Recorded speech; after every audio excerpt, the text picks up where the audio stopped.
I want to ask. I'm going backwards a little bit, but I'm curious. Like Colonel Al Benson, what was he like? Because he seems fucking amazing. Like in terms of support and what he did for his kids and women's surfing. I'm just kind of curious because I don't get to hear a lot about him, and I feel like he's super important to the story of women's professional surfing, actually, and professional surfing.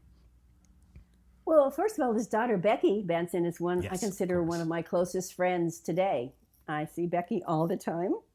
And and I know her sister Blanche, and I know her sister Betsy, and I knew her brothers, and her mom and her dad. And, Becky,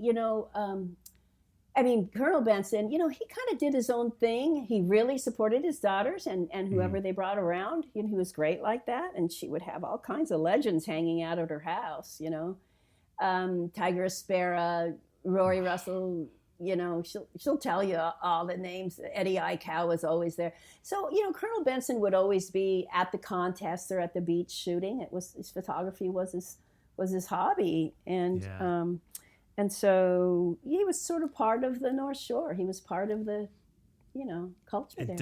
Did he have a lot of photography of the women then? Did he shoot at least of the kids? Yeah. I imagine his daughters. Yes, I'm not sure about beyond that, but he shot a lot of the men, and he was a wonderful man. Both her parents were wonderfully nice people, as is Becky today. Now, have you seen the movie Girls Can't Surf, the movie yet? People kept telling me, don't go, Patty, because they make it seem like everybody started in the 80s. So I haven't had a chance to see it. Maybe I shouldn't, but, it's like, okay, I'm sure it's good. And I love those women. I know who they are. I've admired them. Because it definitely, when I watch it. Yeah, because when I've seen it, like, it's a great movie. I'm not in any way, like, I think it's phenomenal, but it's also a really big story. And it definitely focuses on a certain era, but it seems to me like your generation and your era, like, to me, is something that has yet to be fully explored and fully documented. And it really, I think it's ripe for a documentary, but also even like a TV series I could see. Like, there's so much that could be done on it. And I'm curious, like, you're involved with SHAC, with the Surfing Heritage Arts and Cultural Surfing Heritage and Cultural Center. Like, is there something being done to help preserve that and to tell that story at the moment? Not through SHAC, but I've always thought, talk about just the stories I've told you about that first tour. I mean, I kept a journal. I mean, we had from episode after episode after of everything that happened to us on that very first world tour. The part of me that and I still have it too. But part of me, I just think, what a documentary, what a movie. It'd be a league of their own. But I think, oh my God, I'm so tired doing all this other stuff.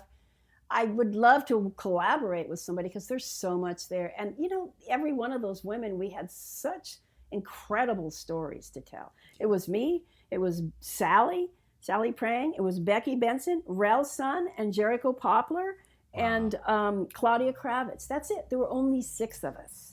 There were only 6 on that first, and oh my God, it was a riot. Just, the stuff they put us through, stuff we experienced, and it was wonderful, but the men weren't going through that. But the men were nice to us. The pro surfers were nice to us.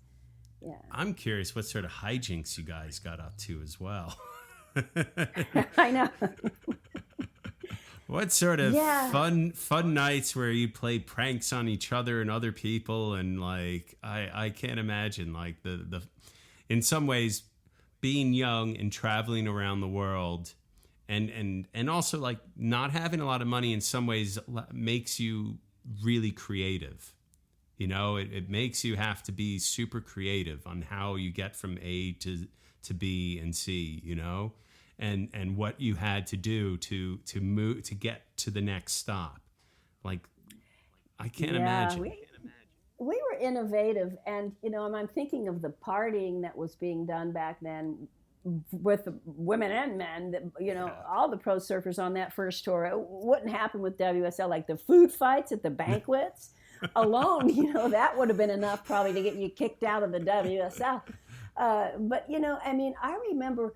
Okay, so I live in this very nice, Southern California neighborhood, very boring now. And I was, you remember that movie Blue Crush came out? Yeah. And there was a scene when the girl in that movie was, she was lying on like a 3-inch mattress pad, I think, in a house at Pipeline, and she wakes up and goes, "Oh, I hear the surf." It's kind of corny, but she's on this mattress pad, just sleeping, no covers. And this lady I'm at the movies with, who lives in my nice neighborhood, leans over to me, she says, "I'm just sure, who lives like that?" And I thought, what the hell? Where am I living these days? I need to move out of this place. So, well, we did. And when I heard Sandy's interview about sleeping in the car, it's like, yeah, and we all did. We all were, it's hand to mouth for surfing. I remember not even be able to feed my poor dog. I'd have to go off to my morning breakfast food server job. I got made $8 in tips, bought some dog food, and came home and fed him first, but it was all for surfing. And the tour at times, we usually had places arranged to stay, and that was okay. And like, I remember in Rio, the Sheraton put us up, but they weren't happy once they realized, all the surfers were there, and it was like, we were trashing the place. And then all the people were coming in to see us, and oh my God, it was a party. So, but there were friends. You make friends with surfers, and then you house them when they come to Hawaii, or or you get in these terrible hotels, whatever. It wasn't glamorous, but no. I suppose it's a lot nicer now to be on the tour. I wouldn't know. Now, I have to ask then, when did you make the decision to go to law school, and how did that come about? Like, was it just throwing your hands up in the air like, I'm done with this, I'm tired of this, or how did you get the want to go to law school? Well, it had taken me 8 years to get through college. Wherever I could, I would take a class. I got classes at 4 different colleges. I even went to San Diego for 1 semester because I wanted to try the California surf. And I took a class or 2 while I was there. My favorite was Leeward Community College, which is like 20 minutes from the North Shore in Waipahu. Oh. Love that. Didn't like it when I had run out of, it was because it was only community. I couldn't, I had to go to University of Hawaii eventually. So even then, I would, often start a semester and then have to stop because I'm sorry, I have to go surfing. I'm going on tour or whatever,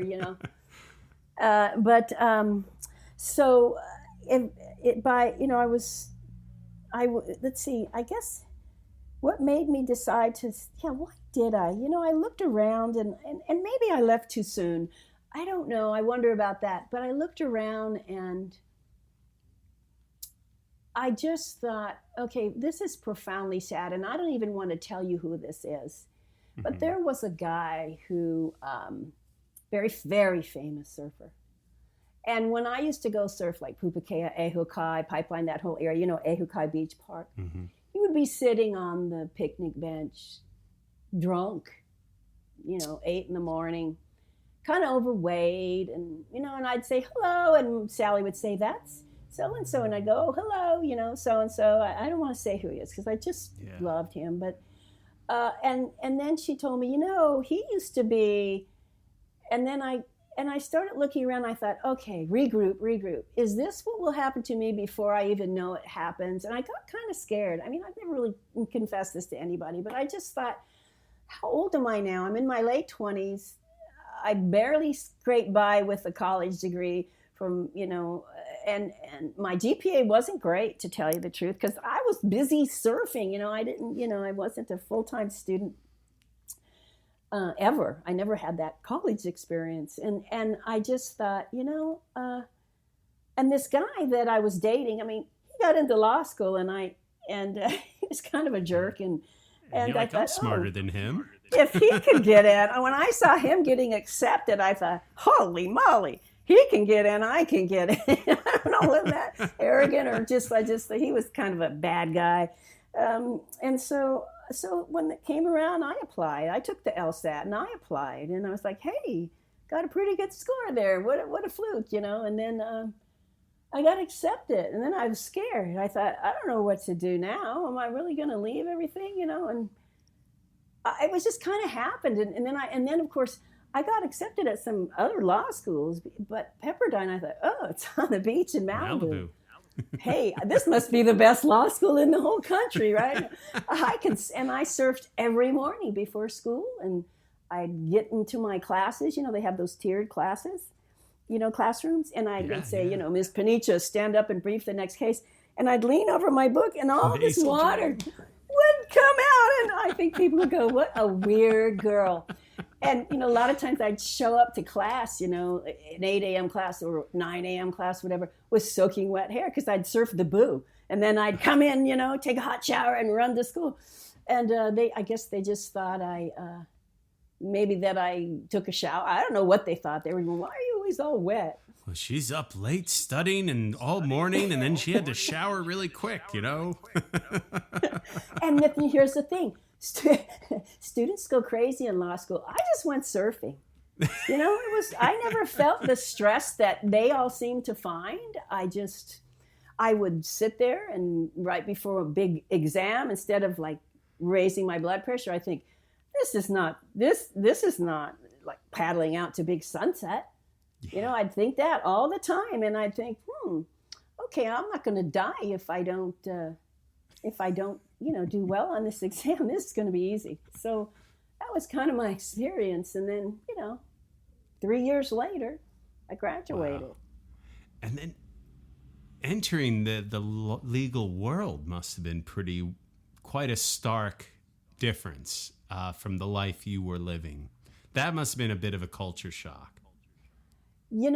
Just going to law school was a culture shock, because like friends would say, you want to hang out? And I'd go, sure. And then I'd knock on their door at 8 a.m, and they'd be like sleeping till, everything was different. They just thought I was a weird girl because I was out of sync, but it was weird. Like, interviewing for these lawyer jobs, and I got offered lawyer jobs, and I just thought, I'm not going to wear nylons.